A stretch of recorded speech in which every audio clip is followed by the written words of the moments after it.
The fluorescent lights above the children's ward buzzed incessantly, casting harsh shadows across the linoleum floor as I hurried toward the exit. My sneakers squeaked against the polished surface with each step, a sound that had become as familiar as my own heartbeat over the past 18 months. The smell of antiseptic and floor cleaner clung to my scrubs, but beneath it lingered something sweeter. The strawberry shampoo I'd used to wash Lucas's hair this morning before his chemotherapy session. 11 hours. That's how long my shift had been today, and my feet screamed in protest as I pushed through the heavy glass doors into the Brooklyn night. The cool October air hit my face like a slap, carrying with it the scent of exhaust fumes and something that might have been rain. I pulled my worn cardigan tighter around my shoulders, the fabric thin from too many washes, but still soft against my skin. The parking garage stretched before me, dimly lit and mostly empty at this hour. My Honda Civic sat in the same spot where I'd left it that morning, looking as tired as I felt. As I fumbled for my keys, my phone buzzed against my hip. A text message. My heart clenched as I recognized the number. One I'd been dreading to see. Time's up, nurse. $43,000. Tonight. You know what happens if you don't pay. My hands trembled as I read the words again, each digit of that impossible sum burning itself into my retinas. $43,000. The cost of keeping my 5-year-old son alive, reduced to numbers on a screen that might as well have been asking for the moon. I leaned against my car, the metal cold even through my scrubs, and closed my eyes. How had it come to this? Lucas's leukemia diagnosis had shattered our world into before and after, and the after had been nothing but a relentless march through specialists and treatments and insurance claims that covered exactly 60% of everything. The other 40% had fallen on my shoulders like stones, each one heavier than the last. When the medical bills started piling up and the bank refused my loan application for the 3rd time, I'd made a choice that haunted my sleep. Vince Caruso and his men weren't the kind of people you borrowed money from if you had any other option. But watching your child fade away while doctors talked about experimental treatments that cost more than most people's houses had a way of making desperate choices seem reasonable. Mommy, are the bad men going to come to our house again? Lucas had asked me just 2 weeks ago.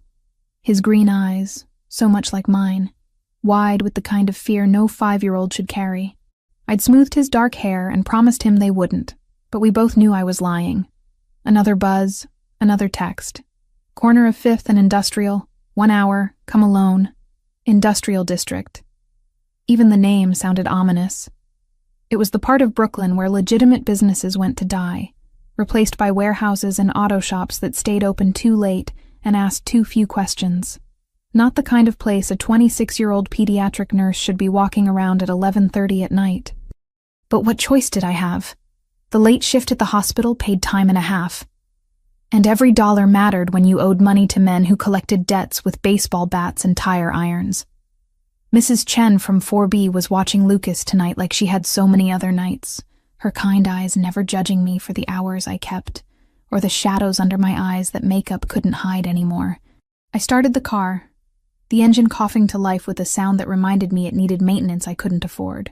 The radio crackled with static as I pulled out of the parking garage, the city lights blurring into streaks of gold and red as my eyes filled with unshed tears. Crying was a luxury I couldn't afford right now. I needed to be strong. Needed to find a way to negotiate with Vince. Maybe buy myself another week or two. The streets grew darker as I drove deeper into the industrial district, legitimate businesses giving way to shuttered storefronts and buildings that looked like they were held together by graffiti and stubbornness.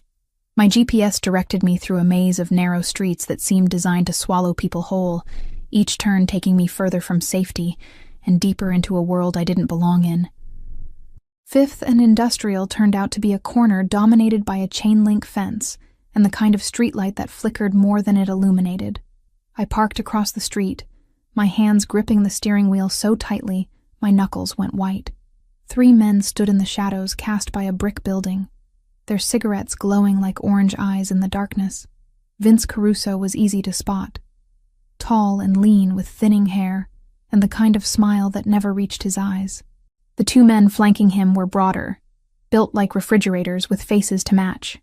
I'd seen them before, during previous negotiations that had ended with me promising money I didn't have, and them promising consequences I didn't want to think about. My phone buzzed again. "Get out of the car." I took a deep breath, tasting fear on my tongue like copper pennies, and opened the door. The street was quieter than a cemetery, the only sound the distant hum of traffic from the highway and the click of my footsteps on broken asphalt. As I crossed the street, I could see Vince's smile widening, and everything inside me screamed to run. "Sofia Martinez," he said, my name sounding like a curse in his mouth. "Right on time. You always were punctual." "I need more time," I said, hating how small my voice sounded in the vast emptiness of the street. "Lucas is responding well to treatment, but the insurance—" "Save it," one of his men interrupted, stepping closer. I could smell cigarettes and something else on his breath, something sharp and medicinal. "Boss doesn't want to hear about your kid's problems anymore." Vince held up a hand, and the man stepped back immediately. "Now, Tommy, let's be civilized here. Sophia's a good customer, always polite, always tries to pay something." His eyes met mine, cold and calculating. "But good intentions don't pay for my time, sweetheart, and my time is expensive. I can give you 2,000 now," I said, my voice steadying slightly.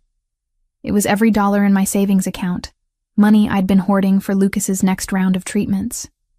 "And another 1,000 next week. 41,000 short," the third man said, his voice like gravel in a cement mixer. "That's insulting." The word hung in the air between us like a threat. I watched as Vince's expression shifted, the practiced patience melting away to reveal something hungrier underneath, something that made my skin crawl and my heart hammer against my ribs. "You know what I think, Sophia?" Vince stepped closer, close enough that I could see the gold in his front tooth when he smiled. "I think you're not taking this seriously. I think you believe this is some kind of charity case, and we're going to keep extending deadlines out of the goodness of our hearts." "That's not—" I started, but he cut me off with a gesture. "Tommy, explain to the nurse what happens to people who don't take us seriously." Tommy cracked his knuckles, the sound sharp as gunshots in the quiet street. "Well, boss, sometimes people have accidents. Trip down some stairs, walk into doors, real clumsy-like. And sometimes," the third man added, his smile revealing teeth that had seen better days, "accidents happen to people they care about. Kids are so fragile. Hospital security can't be everywhere." The threat hit me like ice water in my veins. Lucas. They were talking about Lucas. "No," I whispered, then louder. "No, you can't." "Can't what?" Vince's voice was soft, almost gentle. "Can't collect what's owed to us. Can't make sure our investments are protected. You came to us, remember? You begged us for help when the banks turned you away. He was right. I had begged, gotten on my knees in this very neighborhood, and pleaded for the money that would give my son a fighting chance. And now that same money was a noose around both our necks. Run! The word came from somewhere deep in my chest, some primal part of me that recognized predators when they circled. I turned and ran, my sneakers slapping against asphalt as Vince's laughter followed me into the darkness. Behind me, I could hear footsteps, heavy and unhurried. They knew these streets better than I did. They knew there was nowhere to go.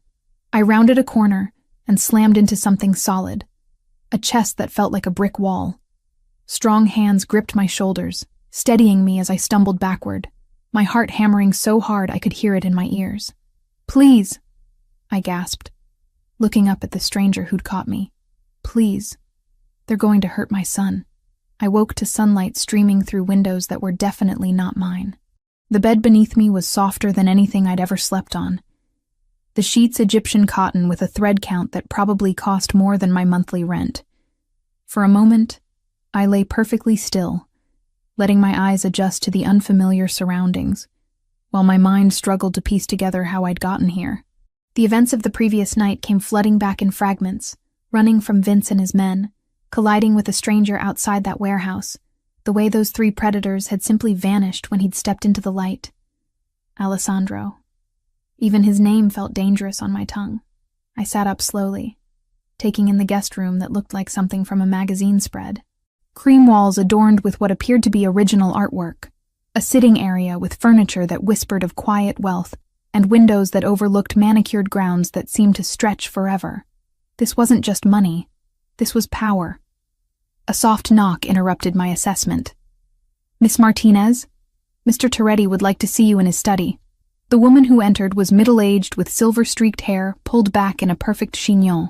Her black dress was simple but elegant, and she carried herself with the authority of someone who ran this household with military precision. A housekeeper, but not the kind who cleaned toilets. This woman managed an empire. "I need to get home to my son," I said, swinging my legs over the side of the bed. "Mrs. Chen is watching him, but she'll be worried if I don't. Mr. Toretti has already arranged for your son to be cared for." She interrupted smoothly. "A nurse is with him now, someone from your hospital's pediatric ward. Mrs. Chen has been compensated for her inconvenience." My blood turned to ice. How does he know about Lucas? How does he know about Mrs. Chen? The woman's expression didn't change. "Mr. Toretti likes to be thorough. There are clothes in the closet that should fit you. Breakfast is waiting in the study." She left before I could ask any more questions, the door closing behind her with a soft click that sounded final. I stumbled to the window, pressing my palms against the glass as I stared out at gardens that belonged in Versailles. Where was I? How long had I been here? The closet she'd mentioned contained an array of women's clothing, all in my size, all with designer labels that made my eyes water. I selected the most conservative option I could find, a pair of dark jeans and a cream sweater that probably cost more than I made in a week, and tried not to think about how he knew my measurements. The hallway outside my room was a study in understated elegance. Marble floors gleamed under crystal chandeliers, and the walls were lined with paintings that looked like they belonged in museums. My footsteps echoed despite my best efforts to walk quietly, the sound announcing my presence to anyone who might be listening. I found the study by following the scent of coffee and something that smelled like fresh pastries. The door was already open, and Alessandro Toretti stood with his back to me, gazing out a floor-to-ceiling window while speaking quietly into a phone. In daylight, he was even more imposing than he'd seemed in the shadowy warehouse district. He was tall, easily 6'3", with the kind of build that came from discipline rather than genetics. His black hair was perfectly styled, and even from behind, I could see the expensive cut of his charcoal suit. When he turned to acknowledge my presence, I was struck again by those eyes. Blue so dark they were almost navy, sharp and assessing in a face that could have been carved from marble. "Sophia," he said, ending his call with a word in what sounded like Italian. "I trust you slept well. Where is my son?" The words came out sharper than I'd intended, but I was past caring about politeness. "You had no right to ensure his safety?" Alessandro gestured to a leather chair positioned across from his desk. "Please sit. We have much to discuss. I want to see Lucas. Now." Instead of responding, he opened a manila folder on his desk and began reading aloud. "Sophia Martinez, 26 years old. Pediatric nurse at Brooklyn Children's Hospital for 4 years. Mother to Lucas Martinez, age 5. Diagnosed with acute lymphoblastic leukemia 18 months ago. Father unknown. Listed as such on the birth certificate." My mouth went dry. "Stop. You live in a 1-bedroom apartment on Maple Street. Rent $1,400 monthly. Currently 2 months behind. Your son receives chemotherapy every Thursday at 9 a.m., covered partially by your hospital insurance. The remaining $43,000 in medical expenses led you to borrow money from Vincent Caruso at 30% interest." He looked up from the file, those unsettling eyes meeting mine. "Shall I continue? How do you know all this?" I whispered. "I make it my business to know everything about people who enter my life," he said simply. "Even accidentally." A silver tray sat on a side table, laden with coffee, fresh fruit, and pastries that looked like they'd been crafted by angels. My stomach growled audibly. I hadn't eaten since yesterday morning, but I ignored it. "What do you want from me?" Alessandro closed the folder and leaned back in his chair, studying me with the intensity of a scientist examining a fascinating specimen. "Your debt to Vincent Caruso has been paid in full as of 6 a.m. this morning. He and his associates will not be contacting you again." The words hit me like a physical blow. "That's impossible. $43,000, nobody just—" I did. He stood and walked to a bar cart in the corner, pouring amber liquid into a crystal glass despite the early hour. "Consider it an investment." "In what?" "In you." He took a sip of what smelled like very expensive whiskey, and returned to his position behind the desk. "I have need of someone with your particular skills, Miss Martinez. Medical training, discretion, and most importantly, no connections to my usual circle of associates." Understanding dawned like ice water in my veins. "You want me to be your personal nurse, for when your people get hurt and can't go to hospitals, among other things." His smile was slight but genuine. "You would be well compensated, of course. $50,000 per month plus full medical coverage for both you and Lucas. The best specialists, the most advanced treatments available anywhere in the country. $50,000. The number echoed in my head like a gunshot. In a year, I could save enough to never have to worry about Lucas's medical bills again. In 2 years, I could give him everything he'd never had. Security, education, a future that wasn't constantly threatened by bankruptcy. What would I have to do? I asked, hating myself for even considering it. Provide medical care when needed. Accompany me to certain social functions when appropriate. Live here, in this house, where you and Lucas would be completely safe. Live here? I looked around the opulent study, at the paintings worth more than most people's houses, at the man who commanded enough respect to make loan sharks disappear with a phone call. As what? Your employee? Your prisoner? As someone under my protection, he said quietly. The world I inhabit is dangerous, Sophia. By accepting my help last night, you've already become part of it. The question now is whether you'll be an active participant or a vulnerable bystander. I thought about Lucas, about the way he'd looked so small in his hospital bed yesterday morning, pale and thin, but still trying to smile for me. I thought about the stack of bills on my kitchen table, the calls from collection agencies, the constant fear that had been my companion for 18 months. And if I refuse? Alessandro's expression didn't change, but something shifted in his eyes. Then you're free to leave. Your debt is already paid. Consider it a gift. But I can't guarantee your safety once you walk out that door. Vincent Caruso may have been dealt with, but word spreads quickly in certain circles. Others will see opportunity where I saw necessity. The threat was delivered with such casual elegance that it took me a moment to recognize it for what it was. This wasn't really a choice at all. It was an ultimatum wrapped in silk and tied with a golden ribbon. I need to think about it, I said finally. Of course. He walked to the door and opened it, signaling that our conversation was over. Take all the time you need. Your son is being well cared for, and you're welcome to call him whenever you'd like. Mrs. Romano will show you around the grounds. As I stood to leave, he spoke again, his voice softer. Sophia, the men who threatened your child last night will never trouble you again. That much I can promise you. I paused at the threshold, looking back at him.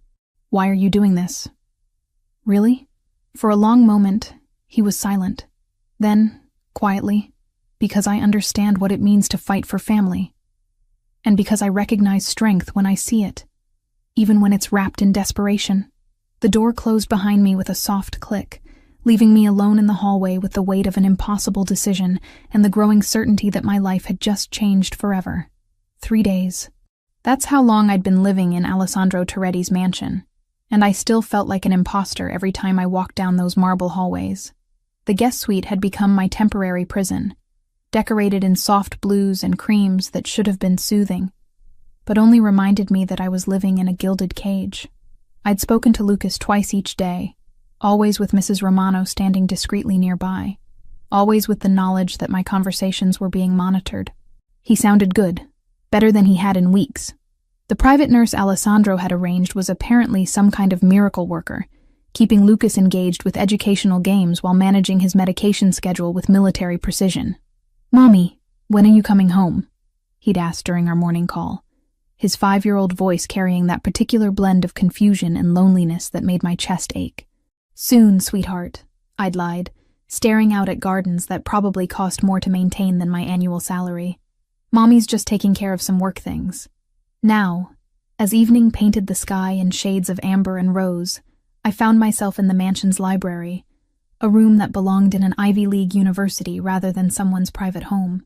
Floor-to-ceiling shelves held thousands of volumes, many of them first editions that probably cost more than most people's cars. I'd been hiding here for hours, trying to lose myself in medical journals while avoiding the man who owned this place. Interesting reading?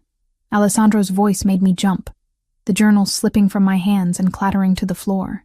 He stood in the doorway, having somehow entered without making a sound despite his size. He'd changed since morning. Gone was the formal business suit, replaced by dark jeans and a black sweater that clung to his frame in ways that made it difficult to concentrate. "Just catching up on recent research," I said, bending to retrieve the fallen journal.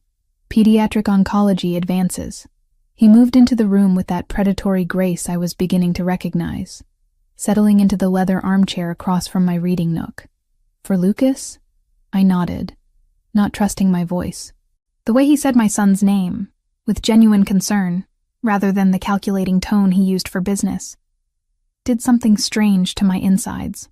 "The nurses report he's responding well to the adjusted medication protocol," Alessandro continued, accepting a glass of wine from Mrs. Romano, who had appeared as silently as he had. "Dr. Chen believes the new treatment combination shows significant promise." My head snapped up. "Dr. Chen? As in Dr. Patricia Chen from Memorial Sloan Kettering? You know her reputation." I stared at him in shock. Dr. Chen was one of the foremost pediatric oncologists in the country. Getting an appointment with her usually required waiting lists measured in months, connections I could never hope to have, and insurance approvals that were nearly impossible to obtain. "How?" I whispered. "I made a phone call." He sipped his wine, watching my reaction over the rim of his glass. "She's been consulting on Lucas's case since yesterday, pro bono, as a favor to a mutual acquaintance." Tears burned behind my eyes, but I refused to let them fall. "You can't keep doing this. Throwing money around, pulling strings, trying to buy my compliance with expensive favors. Is that what you think this is?" Alessandro leaned forward, his dark blue eyes intense. "An attempt to purchase your cooperation? Isn't it?" I stood abruptly, pacing to the window where I could see security guards patrolling the perimeter like well-dressed sentries. The debt payment, the specialist, this house. It's all designed to make me dependent on you. You already were dependent, Sophia. His voice was quiet, but there was steel underneath the silk. "The only difference is that now your dependence ensures your son receives the best care possible, rather than whatever scraps your insurance company deigns to provide." I whirled to face him, anger flaring hot in my chest. "I was managing fine on my own." "Were you?" He stood as well, closing the distance between us in 3 long strides. "Borrowing money from loan sharks, working double shifts while your child underwent chemotherapy, lying awake at night wondering if you'd lose your apartment before you could save his life." Each word hit like a physical blow because they were true. Every single one of them. "That was my choice to make," I said through gritted teeth. "And this is mine." He was close enough now that I could smell his cologne. Something expensive and masculine that made my treacherous body respond in ways it shouldn't. "I choose to help. I choose to provide resources that you need. I choose to protect both you and Lucas from the wolves circling outside these walls." "Why?" The question came out as barely more than a whisper. "You don't know me. You don't owe me anything. So why are you doing this?" For a long moment, he was silent, studying my face as if memorizing every detail. When he finally spoke, his voice was rougher than I'd ever heard it, "Because I understand what it means to lose everything that matters." He turned away, moving to the fireplace where flames cast dancing shadows across his features. "I was 16 when my parents were killed.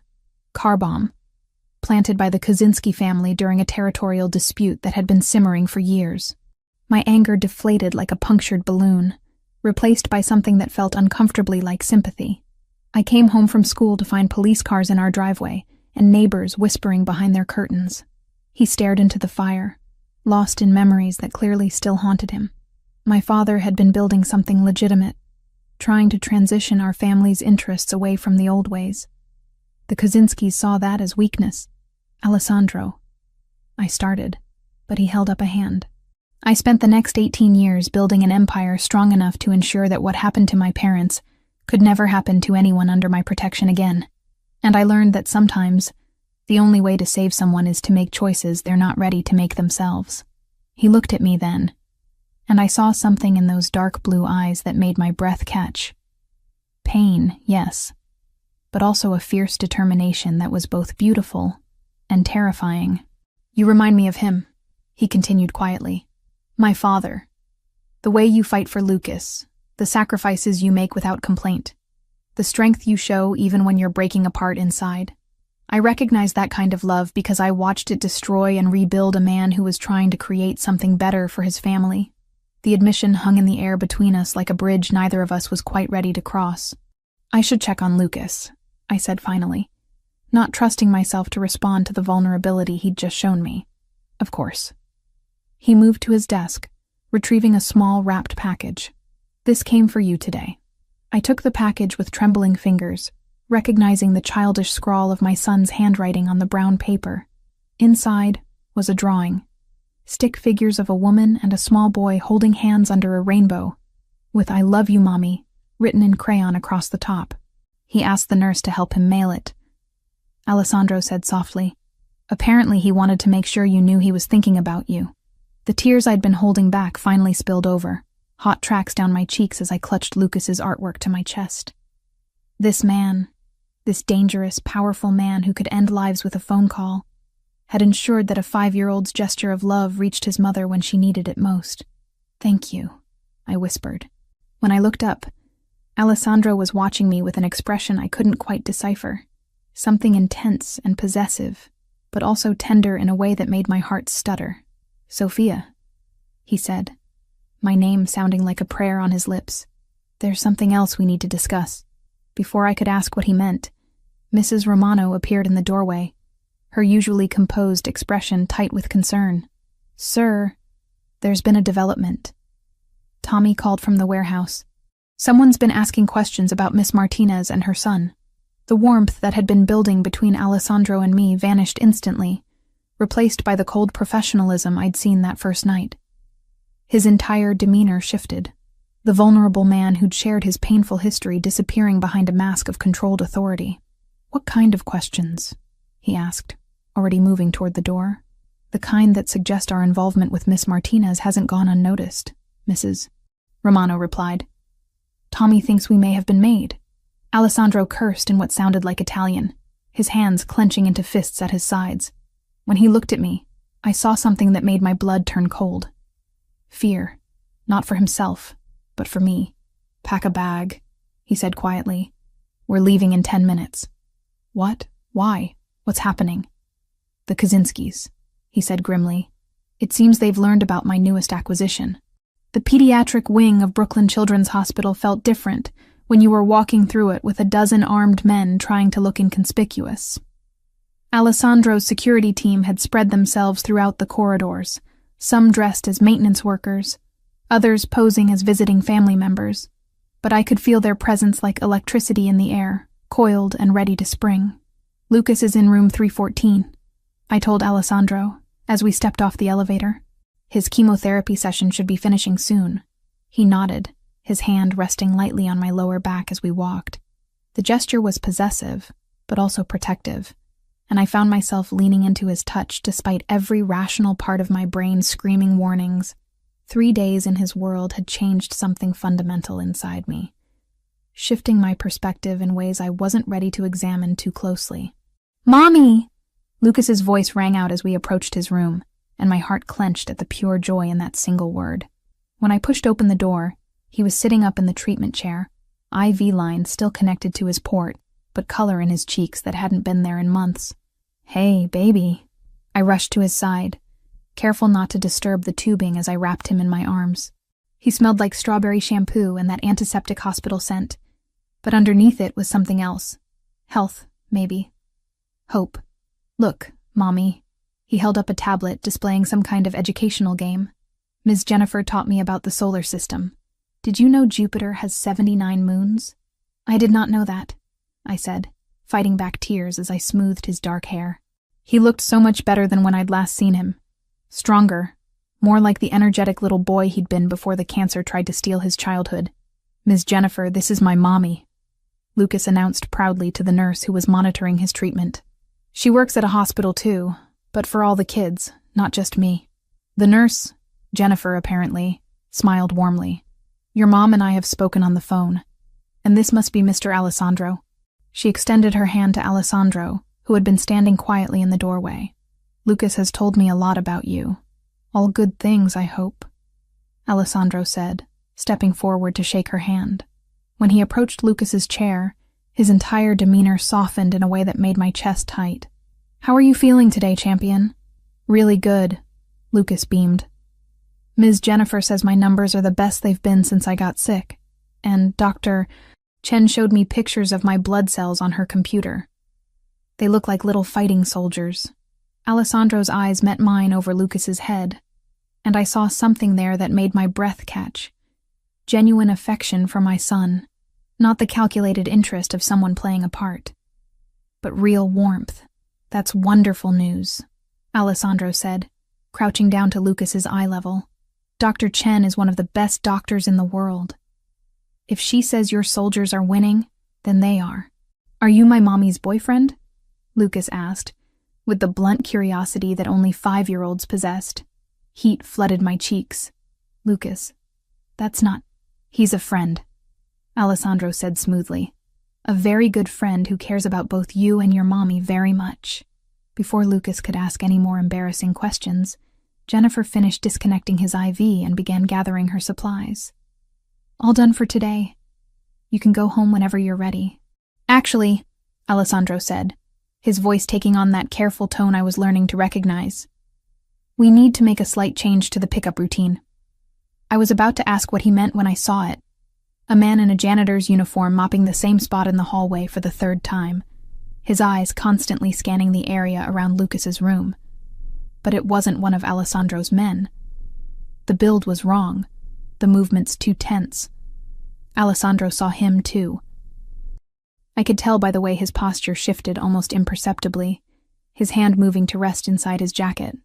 Ms. Jennifer, he said quietly, I need you to take Lucas to the playroom for a few minutes.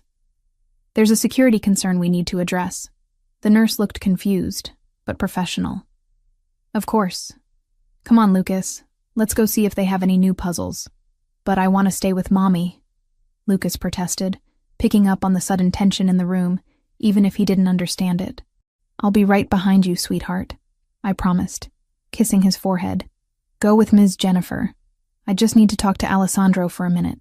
Once Lucas was out of earshot, Alessandro spoke into what I now realized was a nearly invisible earpiece. Floor 3 is compromised. I count at least 2 unknowns, possibly more. The response was immediate. I watched through the room's window as his security team began moving with practiced efficiency, converging on positions that would give them clear lines of sight and egress routes. Sophia, I need you to listen to me very carefully, Alessandro said, his voice calm but urgent. We're going to walk to the playroom together. Stay close to my left side. Keep your head down. And if I tell you to get down, you drop immediately. Understood? Fear crawled up my throat like ice water. Who are they? How did they find us? The Kaczynskis have people everywhere, he said grimly. Someone in my organization has been feeding them information. We'll deal with that later. Right now, we need to get you and Lucas out of here safely. We moved through the hospital corridors like we were walking through a minefield. Alessandro's team had formed a loose perimeter around us, but I could see other figures now. Men who were trying too hard to look casual, positioning themselves at strategic points throughout the building. The playroom was at the end of a long hallway lined with cheerful murals of cartoon animals. Lucas was sitting at a small table with Jennifer, working on a puzzle of the solar system he'd been learning about. He looked up when we entered, his face lighting up with that infectious smile that never failed to make my heart skip. Mommy, look, I found all the planets. That's wonderful, baby, I said, my voice steadier than I felt. But we need to go now, okay? Alessandro was speaking quietly into his earpiece again, coordinating something with his team. When he finished, he approached Lucas with that same gentle demeanor he'd shown before. Hey, champion, how would you like to go for a ride in a really cool car? Lucas's eyes widened. What kind of car? The kind with bulletproof windows and engines that go very, very fast. Before Lucas could respond, the lights in the playroom flickered and went out. Emergency lighting kicked in a second later, bathing everything in an eerie red glow that turned shadows into monsters. That's our cue, Alessandro said, scooping Lucas into his arms in one smooth motion. Ms. Jennifer, stay here until security gives you the all clear. The nurse nodded. though her eyes were wide with fear. We moved quickly through corridors that had been transformed by the red emergency lighting into something from a nightmare. Alessandro's men formed a tight formation around us, their weapons now openly displayed. The pretense of subtlety was over. "What's happening?" Lucas asked, his arms tight around Alessandro's neck. "Just a little adventure," Alessandro said calmly, though I could see the tension in his jaw. "Remember how we talked about superheroes? Well, sometimes they have to protect people from bad guys. Are you a superhero?" Lucas asked with the kind of odd whisper children reserve for discussing Santa Claus. "Something like that." We reached the hospital's loading dock, where a convoy of black SUVs waited with engines running. Alessandro's team had cleared the area, but I could see muzzle flashes from upper windows. Someone was shooting at someone, though the bulletproof glass made it impossible to tell who was winning. "Get in," Alessandro ordered, practically throwing me into the middle vehicle while still holding Lucas. "Vincent, we need to move now."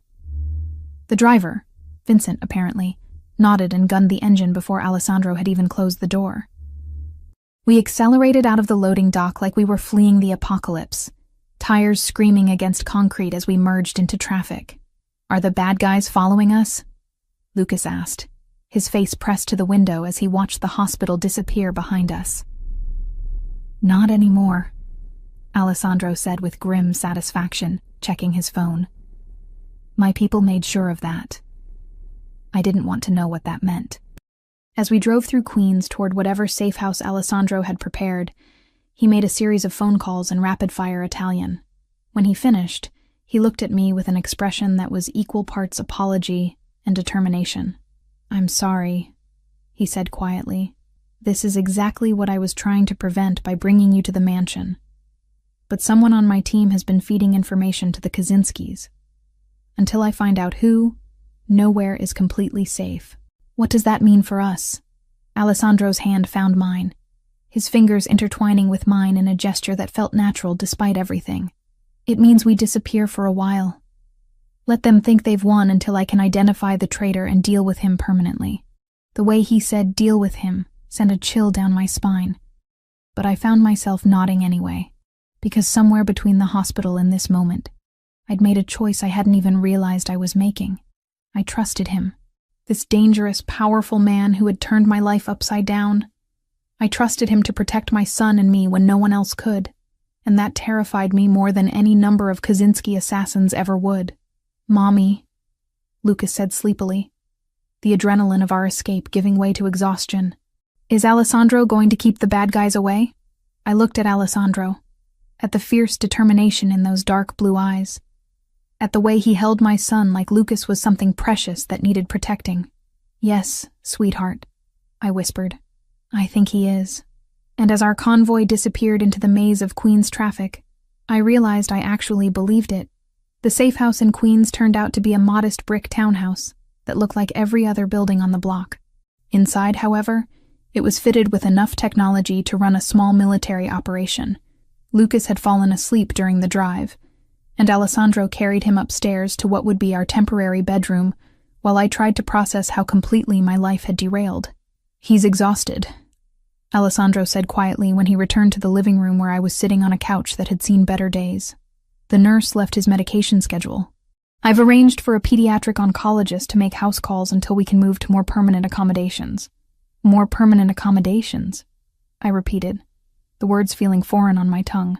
"You mean we can't go home?" "Not until I identify the leak in my organization." He poured himself a drink from a bottle of whiskey that definitely didn't belong in a safe house. "Someone has been feeding the Kaczynskis information for months, possibly longer. Until I root out the traitor, you and Lucas remain targets." I rubbed my temples, feeling a headache building behind my eyes. This is insane. 2 weeks ago, my biggest worry was making rent. Now I'm living in a safe house because Russian mobsters want to use me as leverage against a man I barely know. "You know me better than most people ever have," Alessandro said, and there was something in his voice that made me look up sharply. "Do I? Because right now, I'm not sure I know anything at all." He set down his drink and moved to sit across from me, his dark blue eyes intense in the lamplight. "What would you like to know?" The question hung between us like a challenge. Where did I even begin? with the obvious, his criminal empire, the violence that surrounded him like a second skin, or with the more dangerous territory, why his touch made me feel safer than I had in years, why the thought of him being hurt made my chest tight with something that felt terrifyingly like more than gratitude. Why pediatric nursing? I asked instead. When you were investigating me, you must have discovered that I was 2 years into medical school when I got pregnant with Lucas. I could have been a doctor. Alessandro nodded. Johns Hopkins, pre-med with a focus on pediatric surgery. Your professors said you had extraordinary potential, but I chose Lucas instead. I tucked my feet under me, suddenly cold despite the warmth of the room. His father wanted me to handle the situation. Said a baby would ruin both our careers. When I refused, he disappeared. Haven't heard from him since. His loss, Alessandro said quietly. And your son is lucky to have a mother who chose love over ambition. Some days I wonder if I made the right choice, I admitted, the words slipping out before I could stop them. If I'd become a doctor, maybe I could have afforded his treatment without having to borrow money from loan sharks. Maybe I could have given him a better life. You gave him the most important thing, a mother who would sacrifice everything for him. Alessandro leaned forward, his elbows resting on his knees. I never had that. My mother died when I was 8. Car accident on a rainy night. After that, it was just my father and me. And he was so consumed with building the family business that I raised myself more than he did. There was pain in his voice. Old and carefully controlled, but still raw enough to make my heart ache for the lonely little boy he'd been. Is that why you do this? I gestured vaguely around the safe house. The protection, the control, making sure everyone around you is safe? Partly. He was quiet for a long moment, staring into his glass. But mostly because I learned that the world is full of predators, and the only way to protect the people you care about is to be more dangerous than anything that might threaten them. The admission settled between us like a bridge I wasn't sure I was ready to cross, because hidden in those words was an implication that made my pulse quicken, that he cared about me, about Lucas, that we weren't just obligations or strategic assets, but people he genuinely wanted to protect. I need some air, I said abruptly, standing and heading for what I hoped was a back door. The small garden behind the townhouse was overgrown and neglected, but it offered the illusion of privacy and space I desperately needed. I sat on a wooden bench that wobbled under my weight and tried to make sense of the chaos my life had become. The back door opened behind me, and I knew without looking that Alessandro had followed. He moved to stand beside the bench, not sitting but close enough that I could smell his cologne, that expensive masculine scent that had become oddly comforting. In my line of work, he said quietly, emotional attachments are considered weaknesses, vulnerabilities that enemies can exploit. Then why risk it? I asked, not looking at him. Because some things are worth the risk. The simple statement made my breath catch. When I finally looked up, he was watching me with an expression that was equal parts hunger and tenderness. A combination that should have been impossible, but somehow worked on his sharp features. Alessandro. I started. But he shook his head. You don't have to say anything. I know the situation is complicated enough without adding personal feelings to the mix. And if the feelings are already there, the words slipped out before I could stop them, and I immediately wanted to take them back. His eyes darkened, and he sat down beside me on the bench, close enough that our thighs touched. Then we're both in more danger than I thought.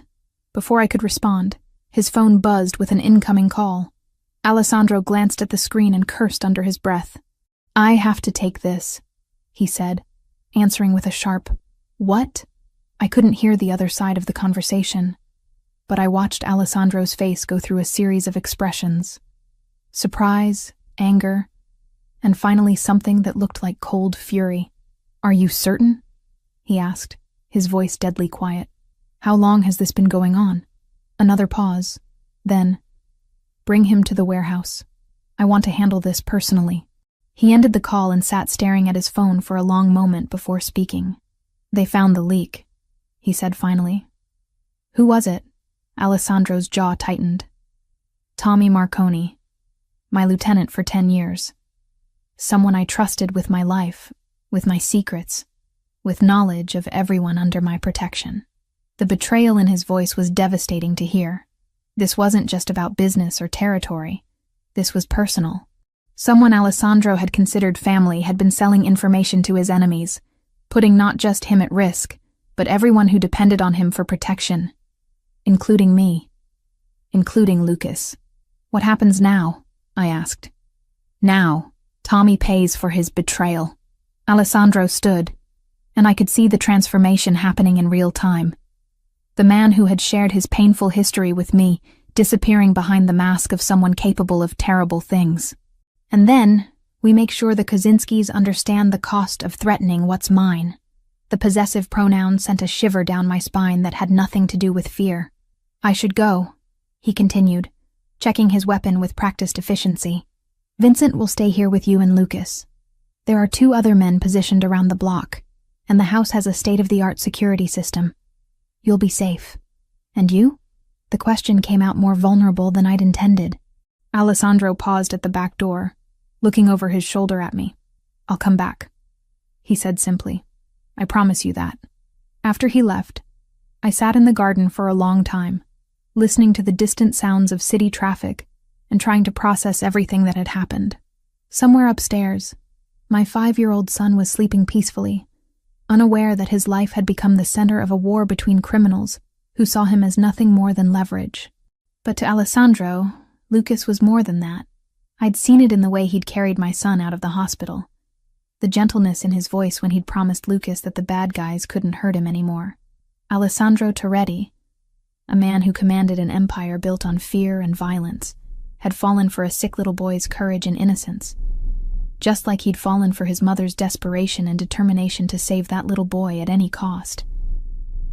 When I finally went back inside, Vincent was in the kitchen, cleaning a gun with the casual efficiency of someone who'd done it thousands of times before. He'll be back, Vincent said without looking up.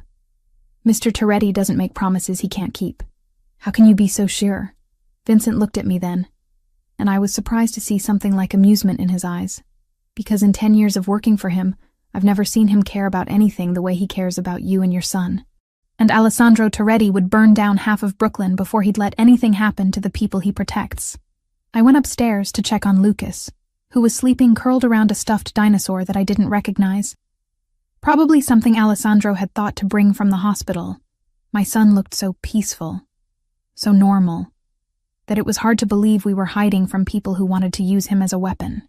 As I sat watching Lucas sleep, I realized that somewhere in the space between desperation and safety, between gratitude and something deeper, I'd stopped fighting the truth that had been building inside me for days. I was falling in love with Alessandro Toretti, and that terrified me more than any threat the Kaczynskis could make. Alessandro didn't come back that night, or the next day. By the time 48 hours had passed without word, I was pacing the safe house like a caged animal, jumping at every creak of the old building's settling bones. Vincent maintained his post with professional calm, but I caught him checking his phone more frequently as the hours stretched on. "This is normal," he assured me when he found me staring out the living room window for the 100th time. "Sometimes these things take longer than expected." "What things?" I demanded. "What exactly is he doing?" Vincent's expression shuddered. "Nothing you need to worry about." But I was worrying.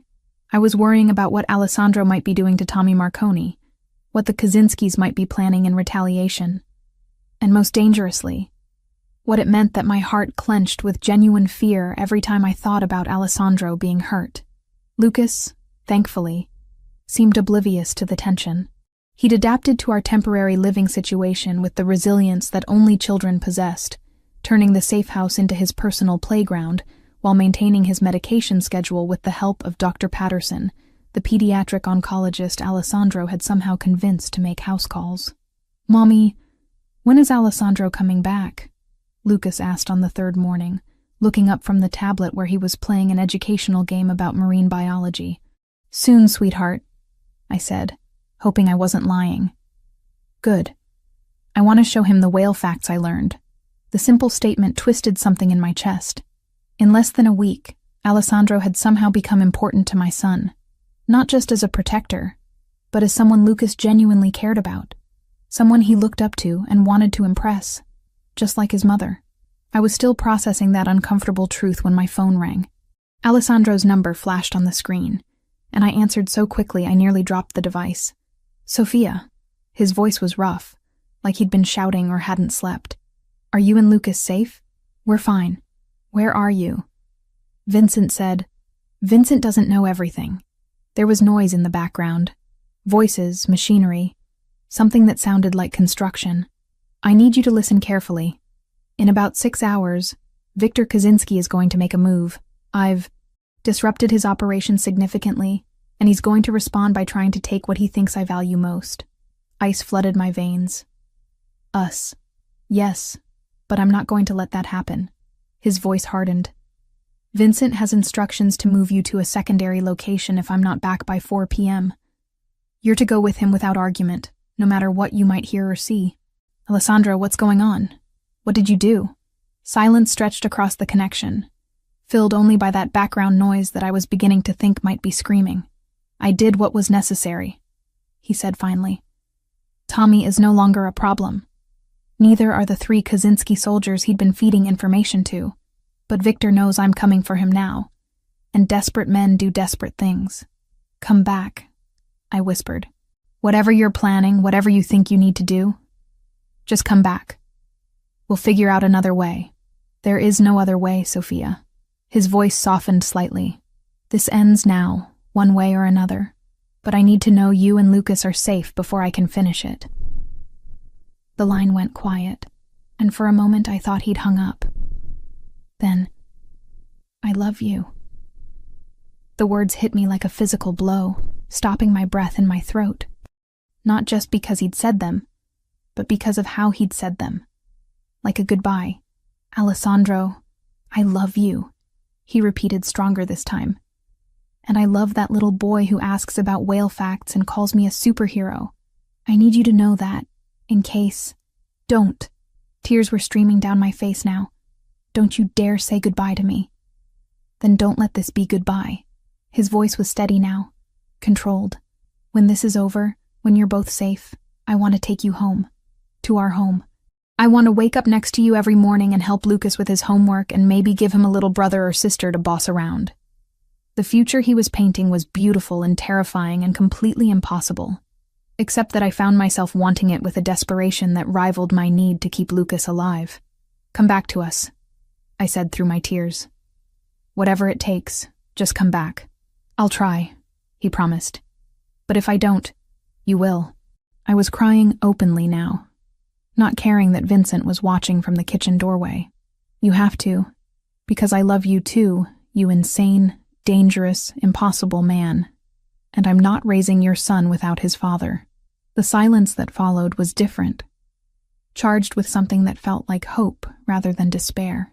My son? Alessandro's voice was barely above a whisper. If you want him, if you come back to us. Lucas asked me yesterday when you were going to officially become his daddy, and I realized I didn't have an answer because I'd been too scared to admit what I already knew.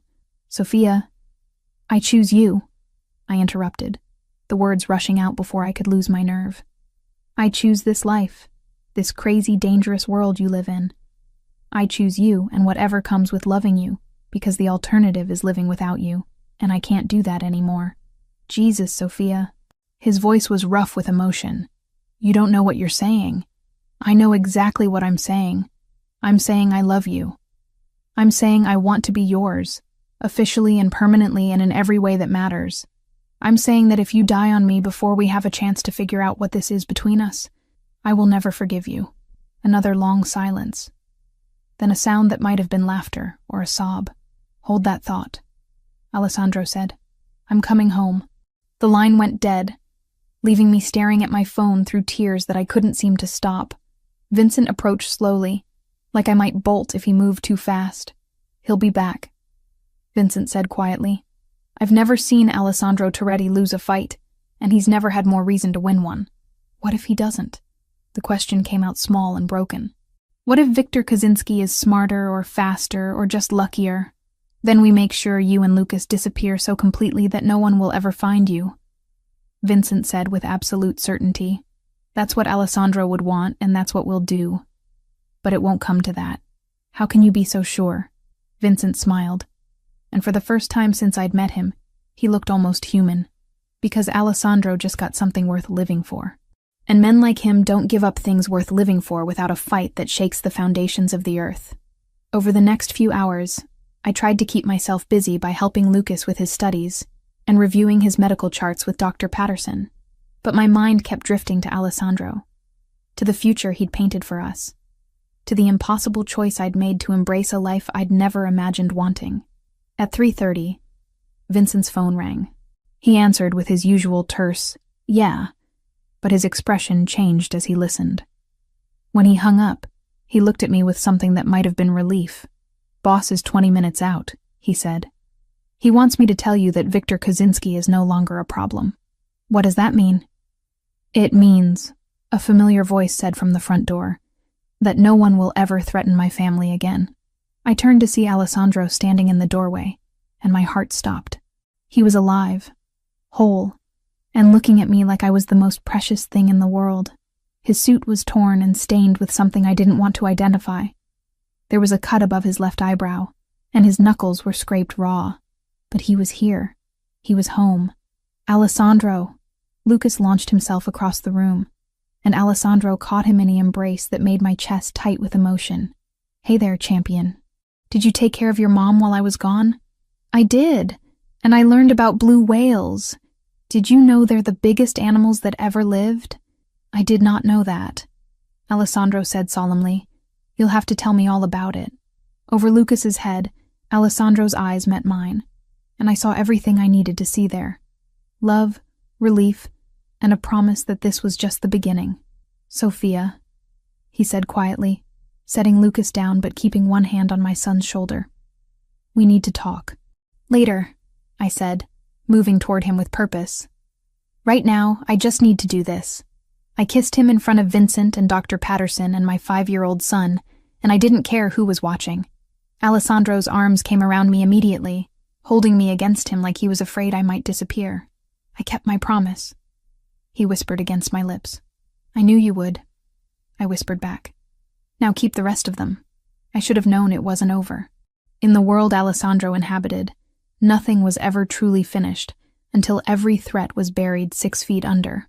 That lesson came crashing down on us 3 days after Victor Kaczynski's death, when Dr. Patterson failed to show up for Lucas's scheduled appointment. "He's never late," I told Alessandro, pacing the living room of our safe house while checking my phone for the 3rd time in 5 minutes. "Never. Something's wrong." Alessandro was already on his phone, speaking rapid Italian to what sounded like multiple people. When he finished his calls, his expression was grimmer than I'd seen since the hospital incident. "Dr. Patterson was taken from his apartment this morning," he said quietly. "Professional job. No signs of struggle, no witnesses. Security cameras mysteriously malfunctioned. Taken by who?" But even as I asked, I knew the answer. Victor had a brother, Dmitry Kaczynski. He's been operating out of Boston for the past decade, but apparently family loyalty runs deeper than territorial boundaries. My blood turned to ice. "He has Lucas's doctor." "It's more than that, Sophia."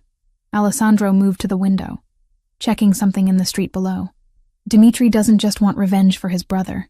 He wants to send a message to every other family that crossing the Kaczynskis has consequences. Taking Dr. Patterson was just the opening move." As if summoned by his words, my phone buzzed with an incoming text from an unknown number. The message was simple and terrifying. "Pier 47, come alone. Bring the boy. You have 2 hours." Alessandro's phone buzzed simultaneously with what was clearly the same message. His jaw tightened as he read it, and when he looked at me, I saw something in his eyes that made my chest clench with fear. "They have Dr. Patterson at the pier," he said. "They want you and Lucas in exchange for his life." "We can't." The words came out as barely more than a whisper. "Alessandro, we can't trade Lucas for—" "We're not trading anyone." He cut me off, his voice carrying that deadly calm I'd learned to recognize. "But we are going to that pier. You just said they want us to come alone. They want you to think you're coming alone." Alessandro was already moving toward the stairs, probably to check on Lucas. "There's a difference." Over the next hour, I watched Alessandro coordinate what appeared to be a small army. Men arrived at the safe house in 1s and 2s, each carrying cases that I suspected contained enough firepower to level a city block. Vincent briefed them on the pier's layout, while Alessandro studied satellite images on his laptop. The pier extends about 200 yards into the harbor, Vincent explained, pointing to various positions on a detailed map. 3 ways in by land, 1 by water. If they're smart, they'll have snipers positioned here, here, and here. They're not just smart, Alessandro said grimly. Dmitry Kozinski spent 10 years building a reputation in Boston. He doesn't make mistakes. Then how do we get Lucas out of there safely? I asked. Alessandro looked up from his laptop, and I saw something in his expression that made my heart skip. We don't take Lucas to the pier. What? They said bring the boy. They didn't specify which boy. Alessandro's smile was cold and calculating. Vincent's nephew is about Lucas's size, right age. From a distance, especially if he's wearing Lucas's jacket. Understanding dawned, along with a mixture of relief and terror. You want to use a decoy. I want to give Dmitry what he expects to see while keeping the people I love out of the line of fire. Alessandro stood and pulled me into his arms. But it means you'll still have to go to that pier, Sophia. I can't risk using a double for you. They'll have photographs, they'll know. I'm going with you anyway, I said, surprised by how steady my voice sounded. Dr. Patterson risked his safety to help Lucas. I'm not letting him die because of us. Alessandro's eyes searched my face. You understand what you're agreeing to? This isn't just dangerous. If something goes wrong, if my plan fails, then we face it together. I reached up to touch the cut above his eyebrow, which was already healing. That's what partners do, right? They face things together? Partners, he repeated, and something in his voice made my chest tight. Is that what we are? I think we're a lot more than that, I said softly. But we can figure out labels later. Right now, let's go save Dr. Patterson and end this once and for all. The drive to the pier took 25 minutes through traffic that seemed designed to test my sanity. I sat in the passenger seat of Alessandro's Bentley, wearing a wire so thin I could barely feel it, and a bulletproof vest that felt like it weighed 100 pounds. Vincent's nephew, Tony, a brave 13-year-old who looked remarkably like Lucas from a distance, sat in the back seat wearing my son's favorite dinosaur jacket.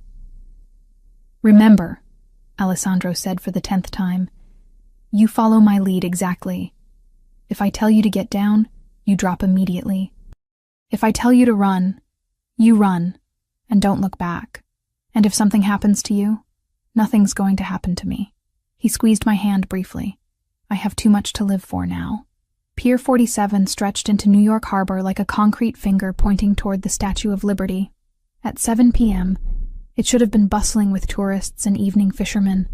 Instead, it was eerily deserted, except for a single figure standing at the far end. Dr. Patterson, tied to one of the support pillars with what looked like enough rope to secure a boat. I count 6 hostiles. Vincent's voice crackled through Alessandro's earpiece. 3 on the pier itself, 2 in the warehouse behind you, 1 in the water on a speedboat. Dmitry Kozinski is the tall one standing next to the doctor. Copy that. Alessandro checked his weapon one final time. Remember, nobody moves until I give the signal. I want Dmitry alive long enough to tell me who else was involved in this operation. We walked onto the pier hand in hand, Tony trailing slightly behind us with his hood up and his head down. To anyone watching from a distance, we looked exactly like what Dmitry expected. A desperate mother and her protector bringing a sick child to trade for a doctor's life. Stop there! A voice called out when we were about 50 yards from the end of the pier. Dmitry Kozinski stepped into view, and I was struck by how much he resembled his dead brother. Tall, pale, with the kind of cold eyes that suggested he'd never met a problem he couldn't solve with violence. You have something that belongs to me, Alessandro called back. And you killed something that belonged to me, Dmitry replied. I think that makes us even. But family honor demands satisfaction. Let Dr. Patterson go. This is between you and me. Dmitry laughed, the sound carrying across the water like breaking glass. You think this is about you? This is about respect. About showing every family from here to Moscow what happens when you cross the Kozinskis. Your brother threatened my family, Alessandro said, his voice carrying easily across the distance. He died because he forgot that some things are worth more than territory or respect. Family is worth more than anything. Dmitri agreed. Which is why you're going to watch yours die before I put a bullet in your head. That's when everything went wrong. The speedboat in the water opened fire first, automatic weapons chattering as bullets chewed up the concrete around our feet. Alessandro threw himself over me, driving us both to the deck as his men responded from their concealed positions. The pier erupted into chaos, muzzle flashes strobing in the growing darkness, the sharp crack of sniper rifles, shouts in multiple languages. "Stay down!" Alessandro shouted over the gunfire, but I was already moving. Dr. Patterson was still tied to that pillar, and Dmitri was using him as a human shield while returning fire with a pistol that looked like it could stop a tank. "The doctor!" I yelled, pointing toward the end of the pier. Alessandro followed my gaze and cursed. "Vincent, I need suppressive fire on the boat." The speedboat exploded in a ball of orange flame as someone, presumably Vincent, put a rocket into its engine. But Dmitri was still alive, still using Dr. Patterson as cover, and still very much a threat. "Tony, get behind that crate and stay there," Alessandro ordered, then looked at me with eyes that blazed with determination. "I'm going to end this. Whatever happens, don't follow me." Before I could stop him, he was running toward the end of the pier in a crouch, using overturned benches and trash cans for cover. Dmitri saw him coming and adjusted his position, putting Dr. Patterson between himself and Alessandro's approach. That's when I made a decision that probably saved all our lives. I stood up. "Dmitri!" I shouted, stepping into the open where every remaining Kaczynski gunman could see me. "Let Dr. Patterson go and take me instead." "Sophia, get down!" Alessandro's voice was raw with panic. But Dmitri had already shifted his attention to me, probably seeing an easier target than the man who'd killed his brother. He released Dr. Patterson and raised his weapon, pointing it directly at my chest. What he didn't see was Tony slipping around behind him, moving with the quiet grace of someone who'd clearly inherited the family business. The 13-year-old produced a knife from somewhere in Lucas's jacket and drove it into the back of Dmitri's leg. Dmitri screamed and spun, his shot going wide. Alessandro used the distraction to close the distance, tackling the Russian to the pier's deck in a move that sent both men dangerously close to the edge. They fought with the desperate intensity of men who knew only one of them would walk away. Dmitri was larger, but Alessandro fought with the fury of someone protecting his family. They rolled across the concrete, each trying to gain control of Dmitri's gun. The weapon discharged twice more, and I held my breath until I saw Alessandro roll away from Dmitri's suddenly still form. The Russian lay motionless, blood pooling beneath his head as waves lapped against the pier supports below. "It's over," Alessandro said, standing slowly and looking around at the sudden silence. "It's finally over."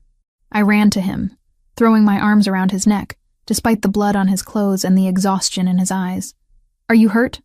"Nothing serious." He held me tight, his face buried in my hair. "Are you okay?" "Tony? We're fine." I pulled back to look at him, needing to see his face. "Is it really over?" Alessandro nodded, then looked past me to where Dr. Patterson was being freed by Vincent. "The Kaczynski family dies with Dmitri. No more brothers, no more cousins seeking revenge. We can go home now." Home. The word carried more weight than it ever had before. "All of us?" I asked, thinking of Lucas back at the safe house. "All of us," Alessandro confirmed. Our family. 18 months later, I stood in front of a floor-length mirror in the bridal suite of St. Patrick's Cathedral, hardly recognizing the woman staring back at me. The wedding dress, a custom creation that cost more than my old apartment's annual rent, fit like it had been painted onto my body. Seed pearls caught the afternoon light, and the cathedral-length veil cascaded around me like liquid silk. "You look like a princess, Mommy," Lucas said from behind me, his voice filled with 6-year-old awe. He looked impossibly handsome in his miniature tuxedo, his dark hair combed back just like Alessandro's, his green eyes bright with health and happiness. 6 months. That's how long it had been since Dr. Chen had declared Lucas officially in remission. The experimental treatment Alessandro had funded, the one that had cost more than most people's houses, had worked. My little boy was healthy, growing, and calling the most dangerous man in New York Papa, with complete trust and adoration. "Mrs. Toretti," said Maria, Alessandro's cousin, as she adjusted my veil one final time. "It's time. Mrs. Toretti. In 10 minutes, that would be my name. Sofia Toretti, wife to the most powerful man on the East Coast, stepmother to an empire built on controlled violence and strategic fear. A year ago, the thought would have terrified me. Now, it felt like coming home. The cathedral was packed with representatives from every major family from Boston to Miami. They'd come to witness not just a wedding, but a consolidation of power. Alessandro Toretti was no longer just the head of his father's organization. He was becoming something closer to royalty in this shadowy world I'd chosen to embrace. But as I walked down that endless aisle, I wasn't thinking about politics or territory, or the subtle nods of respect from men who could end lives with a phone call. I was thinking about the man waiting for me at the altar, resplendent in a tuxedo that had probably been made by angels. His dark blue eyes fixed on me with an intensity that made my heart race. Alessandro Toretti looked at me like I was his salvation, and his damnation rolled into one. Like he couldn't believe I was real, couldn't believe I was walking toward him willingly, couldn't believe that somehow, against all odds, we'd found our way to this moment. Lucas walked beside me, carrying our rings on a silk pillow, with the serious concentration of someone who understood the importance of his job. When we reached the altar, he grinned up at Alessandro and whispered loudly enough for half the cathedral to hear, "Papa, you look fancy." Alessandro's laugh was rich and genuine as he crouched down to Lucas's level. "So do you, champion. Are you ready to make this official? Are you going to be my real daddy now?" Lucas asked, his voice carrying that perfect childhood innocence. "I've been your real daddy since the day I met you," Alessandro said quietly. And I saw tears in the eyes of more than one hardened criminal in the front pews. Now it's just going to be legal. The ceremony itself was a blur of Latin phrases and traditions that stretched back centuries. But what I remembered, what I would carry with me forever, was the moment Alessandro slipped his grandmother's ring onto my finger. A perfect emerald surrounded by diamonds that had somehow survived 2 world wars and 3 generations of Toretti men. "With this ring," he said, his voice steady and sure, "I thee wed, and I promise to love, honor, and protect you and our son for as long as I draw breath. Our son, not my son or his stepson, but ours." The words settled into my chest like a homecoming. When the priest finally pronounced us husband and wife, Alessandro's kiss was soft and reverent, a promise rather than a claim, but I could feel the passion underneath, the barely leashed desire that had been building between us for months. Tonight, we would finally be truly together in every way that mattered. The reception was held at the Waldorf Astoria, in a ballroom that had been transformed into something from a fairy tale. Crystal chandeliers cast rainbow prisms across tables laden with flowers that probably cost more than most people's cars. The guest list read like a who's who of organized crime, but tonight they were just family and friends celebrating love. "So," said Vincent during the father-son dance, a tradition Alessandro had insisted on including for Lucas. "How does it feel to be the Queen of New York?" I watched my husband spinning our son around the dance floor, both of them laughing at something only they could hear, and felt something warm and perfect settle in my chest. "Like the luckiest woman alive," I said honestly. Later, during our first dance as husband and wife, Alessandro held me close and whispered in my ear, "Any regrets?" I looked around the ballroom at the faces watching us. Some friendly, some calculating, all respectful. These people now looked to me as their Don's wife, their first lady. I would help run charities that served as fronts for money laundering. I would host dinners where territorial agreements were negotiated over wine that cost more than cars. I would raise my son in a world where violence was always just under the surface, where bodyguards would be as much a part of his childhood as birthday parties and soccer games. "None," I said, surprising myself with how true it was. "You? Only that it took us so long to get here," Alessandro murmured against my hair. 3 years later, I sat in the boardroom of the Toretti Foundation, a legitimate charity organization that provided medical care to underprivileged children throughout the city. My charity, my vision made real with Alessandro's resources and connections.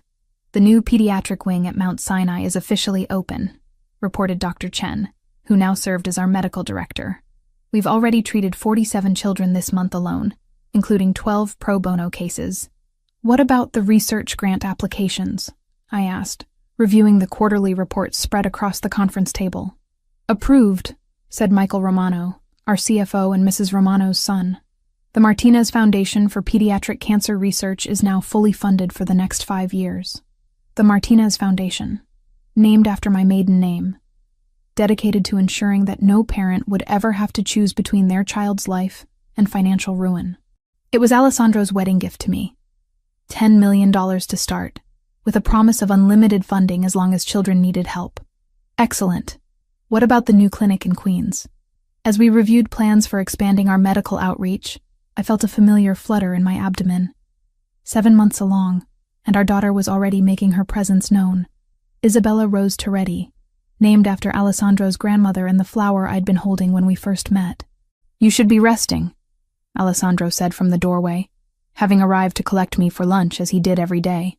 Dr. Patterson said light activity is fine, I interrupted, standing carefully and accepting Alessandro's steadying hand. Besides, someone has to keep track of all the good we're doing with your ill-gotten gains. Legitimately invested gains, Alessandro corrected with a smile that had become even more devastating over the years. Some of us have gone respectable, Mrs. Toretti. It was true, mostly. Alessandro's business interests had slowly shifted toward legitimate enterprises, real estate development, restaurant chains, technology investments. He still commanded respect from the old families, but more as an elder statesman than an active participant. The transition hadn't been easy, but having a family to protect had motivated changes that years of law enforcement pressure never could. Mama, Papa! Lucas burst through the boardroom doors with the enthusiasm of a healthy 9-year-old. He'd grown tall and strong, his cancer now nothing more than a distant memory and regular checkups. Mrs. Patterson says dinner's ready. Mrs. Patterson, Dr. Patterson's wife, had become our housekeeper after we'd moved to the new house in the Hamptons. The sprawling estate was a far cry from both my old apartment and Alessandro's Manhattan mansion. It was a family home, with rooms designed for children to run through, and gardens meant for playing rather than impressing. How was school today, champion? Alessandro asked, lifting Lucas easily despite his growing size. Great. I got an A on my marine biology presentation. Did you know that some whales can live for over 200 years? I did not know that, Alessandro said with the same patient attention he'd shown to Lucas's facts since that first day in the hospital. You'll have to tell me all about it over dinner. As we drove home through the Long Island countryside, Lucas chattering about his day while Alessandro listened with the focused attention he usually reserved for business meetings, I reflected on the journey that had brought us here. From that desperate night in the industrial district to this moment of perfect domestic happiness, it seemed impossible that it was the same life. What are you thinking about? Alessandro asked, noticing my contemplative silence. Just all of this. I gestured vaguely at our luxury SUV, at the security detail following at a discreet distance, at the life we'd built together. Sometimes I can hardly believe it's real. It's real, Alessandro assured me, his hand finding mine across the center console. And it's ours. All of it. The good, the complicated, the beautiful. Ours. That night, after Lucas was tucked into bed with a new book about ocean life, Alessandro and I sat on our terrace overlooking the gardens where our son played every day. The sun was setting over the Sound, painting the sky in shades of gold and crimson that would have made me cry if I weren't already so perfectly happy. Any regrets? Alessandro asked, echoing the question from our wedding night. I placed his hand on my rounded belly, where our daughter was performing what felt like acrobatics. Only that we can't go back and tell that desperate, terrified woman in Brooklyn that everything was going to work out better than she ever dared to dream. She wouldn't have believed us, Alessandro said with a smile. No, I agreed, laughing. She definitely wouldn't have. In the distance, Lucas's laughter carried on the evening breeze as he played with the neighbor's dog in our perfectly manicured garden. Security guards patrolled the perimeter with weapons hidden beneath expensive suits. My husband's empire continued to generate wealth through increasingly legitimate means. Our daughter kicked enthusiastically against my ribs, impatient to join the strange, wonderful family we'd created. I was Sophia Toretti, wife to New York's most powerful man, mother to children who would grow up knowing they were protected by forces they'd never have to understand. I commanded respect from people who had once seen me as nothing more than a desperate single mother begging for scraps. And I had never been happier in my life.